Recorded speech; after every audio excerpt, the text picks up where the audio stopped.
We have the following learning outcomes for today, broken down by knowledge, attitude, and skill. And we hope that you will gain knowledge and be able to understand terminology related to microaggressions. We're going to do our best not to have it be too academic, but to leave you with some takeaways related to terminology so that you can have these really important conversations in your staff teams that will allow you to make progress in your buildings. Next, we'd like, in terms of attitude, and this is an area of significant growth for me personally, that you'll decrease your defensiveness when you're confronted about biases and microaggressions, and really learn to have these conversations and receive feedback as the gift that it is intended to be. Next, we'd like you to build 2 skills. 1, being able to recognize microaggressions when they happen, and 2nd, being able to address those microaggressions in your daily life as they happen. Now we'll move on to what are microaggressions, and we talked about this a little bit earlier. Whenever you do presentations or sessions like this, it's important to have a shared understanding of common phrases that we're using throughout.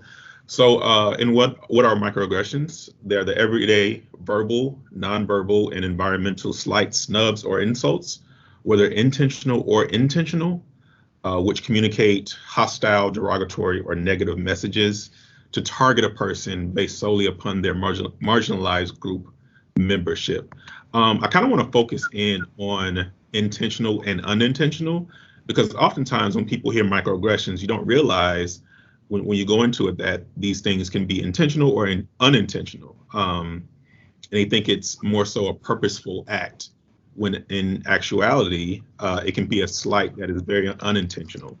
And we'll address intent versus impact a little bit later, but we thought it would be important to have a clear and a shared understanding of what microaggressions are and what they are not.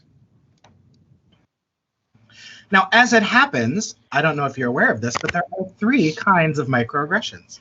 We have micro-insults, micro-invalidations, and micro-assaults. Now, we're going to actually go through each of those in a little depth, but it is important to note that we are far less concerned with you being able to identify which type of microaggression is happening in the moment than we are just being able to acknowledge that it is indeed a microaggression.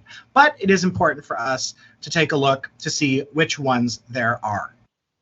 So the first one is a micro-insult. Verbal and nonverbal communications that subtly convey rudeness and insensitivity as well as demean a person. Micro-insults are often unconscious behaviors. And then we're going to watch a few videos to give you some ideas about what that looks like.